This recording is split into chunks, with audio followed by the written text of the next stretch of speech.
Breaking news చూస్తున్నాము. America Iran యుద్ధంలో సంచలన పరిణామం చోటు చేసుకుంది. ఇరు దేశాల మధ్య ప్రస్తుతానికి యుద్ధం ముగిసిపోయింది అంటూ కూడా ఒక డీల్ కుదుర్చుకున్నారు.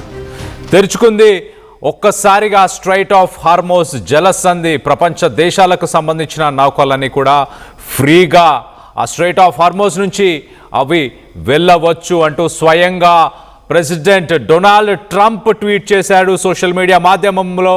ప్రపంచ దేశాలకు సంబంధించి ఆయన ఉద్దేశిస్తూ అమెరికా నౌకాదళ దిగ్బంధనాన్ని ఎత్తివేస్తున్నట్లు వెల్లడించారు ప్రెసిడెంట్ ట్రంప్. అలాగే ప్రపంచ నౌకలన్నింటినీ కూడా ఉద్దేశించి, ప్రపంచ దేశాలకు సంబంధించిన నౌకలను ఉద్దేశించి ఆయన మాట్లాడుతూ ఇంజన్లు స్టార్ట్ చేయండి అంటూ ట్రంప్ పిలుపునిచ్చాడు.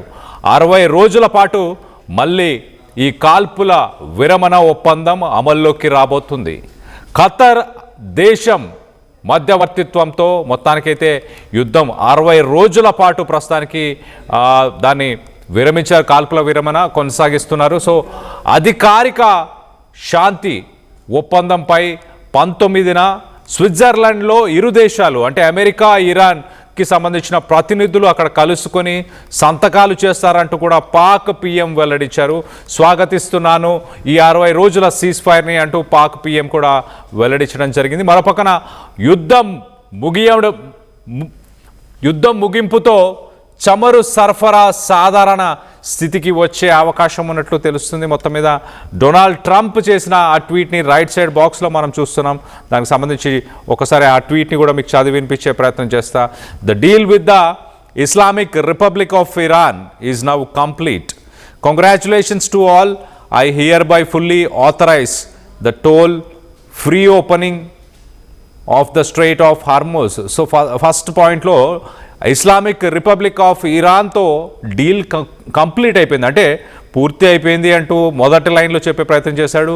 రెండో లైన్లో స్ట్రైట్ ఆఫ్ హార్మోస్ ఇప్పుడు టోల్ ఉండదు, దానికి ఎలాంటి ఛార్జెస్ వర్తించవు. గతంలో మనందరికీ తెలుసు సుమారు ఒక 5 కోట్ల నుంచి 10 కోట్ల రూపాయలు ప్రతి షిప్ పైన ఇస్లామిక్ రిపబ్లిక్ ఆఫ్ ఇరాన్ వసూలు చేస్తూ ఉండే. ప్రస్తుతానికి ఆ టోల్ని విధించరు.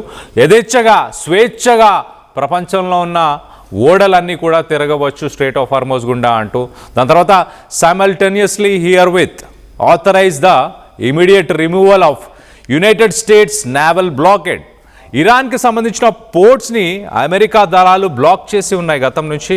వాటన్నిటినీ కూడా ఇమీడియట్గా తొలగించేస్తున్నాము అంటూ ట్రంప్ చెప్పుకొచ్చాడు. అలాగే ప్రపంచ దేశాలకి ఆయన పిలుపునిచ్చే ప్రయత్నం చేస్తాడు. లాస్ట్ లైన్లో మనం చూస్తే కనుక ships of the world start your engines, let the oil flow. President Donald J Trump. So మొత్తం మీద ప్రపంచ దేశాలను ఉద్దేశించి ఆయన మాట్లాడుతున్నారు. మరి ముఖ్యంగా నిన్న ట్రంప్కి 80 సంవత్సరాల వయసు.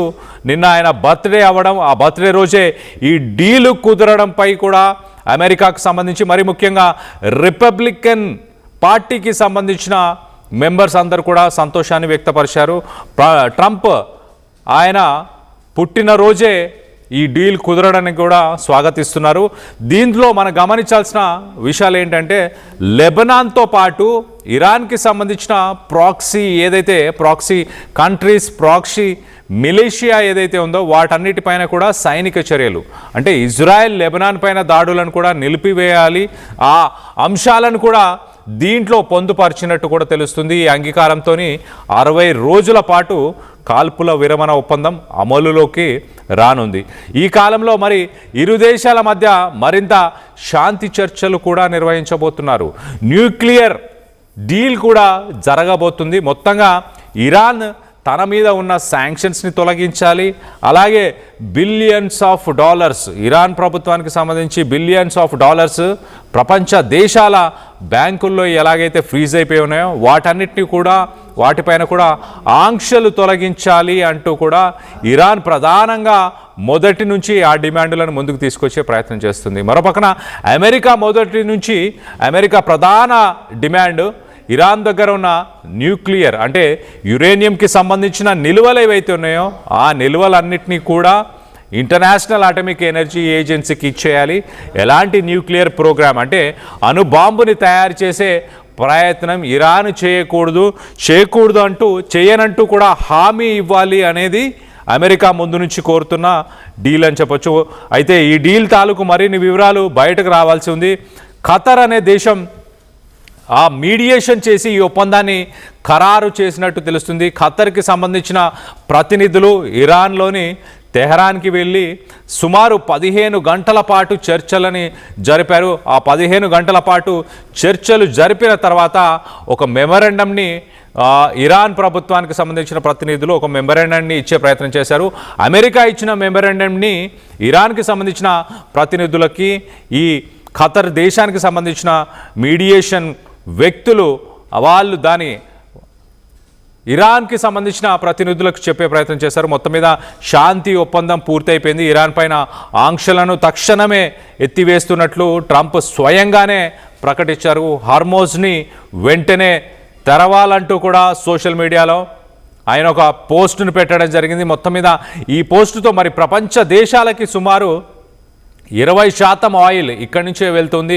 ఆ 20% ఆయిల్కి ప్రస్తుతానికి గ్రీన్ సిగ్నల్ వచ్చినట్టు చాలా క్లియర్గా తెలుస్తుంది. అలాగే ఎక్స్పోర్ట్స్ ఇంపోర్ట్స్ మరీ ముఖ్యంగా గల్ఫ్ దేశాలకు సంబంధించి ప్రపంచ దేశాలతో మరి ముఖ్యంగా భారత్తో ఎంతగానో ట్రేడ్ రిలేషన్స్ ఉన్నాయి. గల్ఫ్ కంట్రీస్కి ఇక్కడి నుంచి బాస్మతి రైస్ నుంచి మొదలు పెట్టుకుంటే మీట్ కావచ్చు, అలాగే ఇతర సరుకులు సామాన్లన్నీ కూడా ఇండియా నుంచే పంపిస్తుంటాం. అక్కడి నుంచి ఇండియా ఎక్కువ శాతం ఎల్పిజి, ఎల్ఎన్జి అలాగే ఆయిల్ని దిగుమతి చేస్తూ ఉంటారు. ఆ ఆయిల్ కొరత ఏర్పడి ప్రస్తుతానికి ఈ భారత్లో సుమారు 8 రూపాయలు పెట్రోల్ డీజిల్ పైన ధరలు పెరగడం మనం గమనిస్తున్నాం.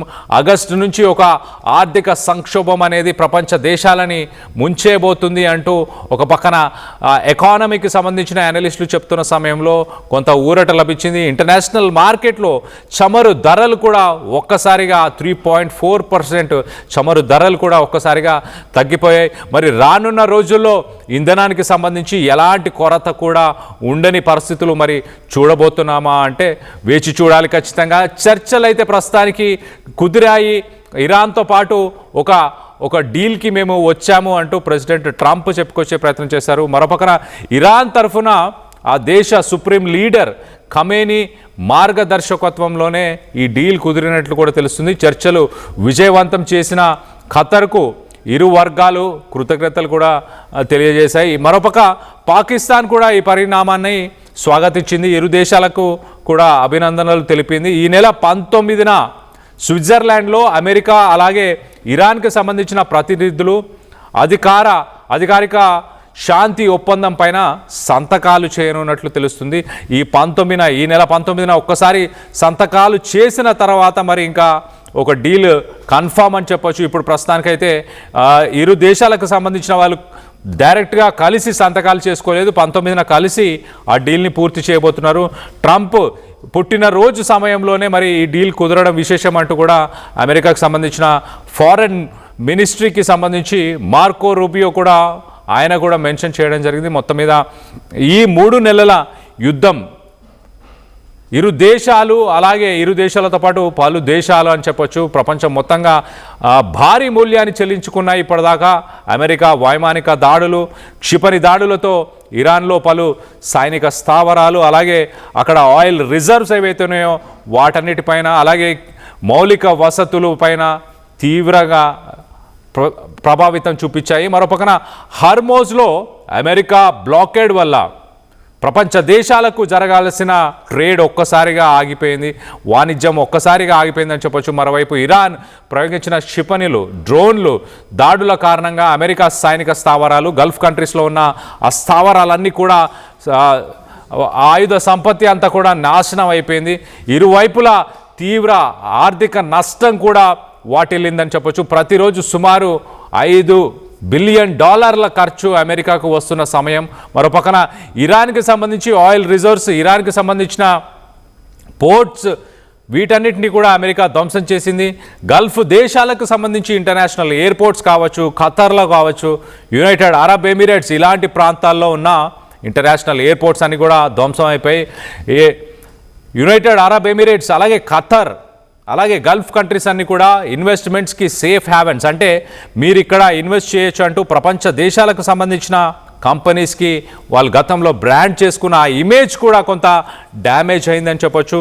అలాంటి డ్యామేజ్ని ఇటు గల్ఫ్ కంట్రీస్లో పాటు మరి ముఖ్యంగా ఇరాన్ నష్టపోయింది, అమెరికా నష్టపోయింది, ఇజ్రాయెల్ అండ్ ఎక్కువ మోతాదులో నష్టపోయింది లెబనాన్ అని చెప్పొచ్చు. సుమారు 3,000 నుంచి 4,000 మంది చనిపోయారు, 12 నుంచి 15 లక్షల మంది నిరాశ్రయులు అయిపోయారు, వాళ్ళ ఇళ్లని వదులుకొని వెళ్లాల్సిన పరిస్థితి.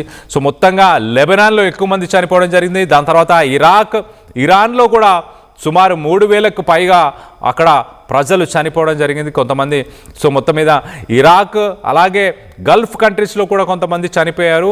ఇజ్రాయెల్కి సంబంధించిన సోల్జర్స్ కూడా కొంతమంది చనిపోయారు. మొత్తంగా చూసుకుంటే సుమారు ఒక 8 నుంచి 9,000 మంది ప్రజలు ఈ దాడుల్లో చనిపోవడం జరిగింది. అలాగే లక్షలాది మంది నిరాశ్రయులు అయిపోయారు, వాళ్ళ ఇల్లు లేని పరిస్థితి, మౌలిక వసతులు లేని పరిస్థితి, కొన్ని లక్షల కోట్లని ప్రపంచ దేశాలు కూడా నష్టపోవడం జరిగింది. సో మొత్తం మీద యుద్ధానికి ముగింపు పలికాము.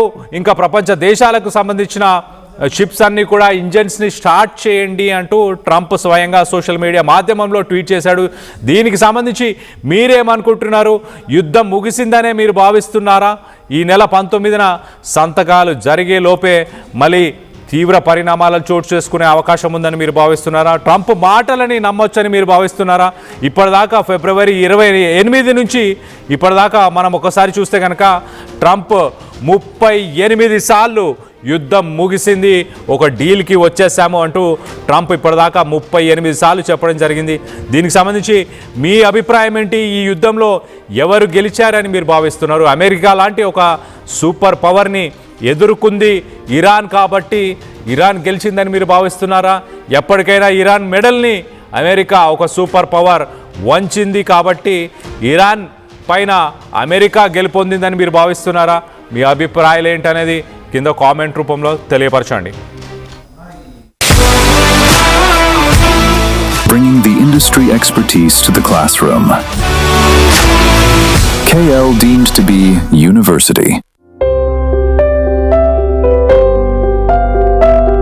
చిన్న చిన్న ఆనందాలు 35 ఏళ్లుగా నా జీవితంలో లేవు. 35 ఏళ్లుగా నేను డైపర్లలో బ్రతికాను. 6 సెంటీమీటర్ల ఫిస్టులా నా మూత్రాశయంలో లీక్ కారణమైంది. ఎవరూ నాకు సహాయం చేయలేకపోయారు. AINUలో వైద్యులను కలిసే వరకు అక్కడ వారు రోబోటిక్ శస్త్రచికిత్సతో నాకు పరిష్కారం ఇచ్చారు. వారు నా ఆత్మవిశ్వాసాన్ని కూడా తిరిగిచ్చారు. Precision care makes it possible. The Center for Robotic Surgery at AINU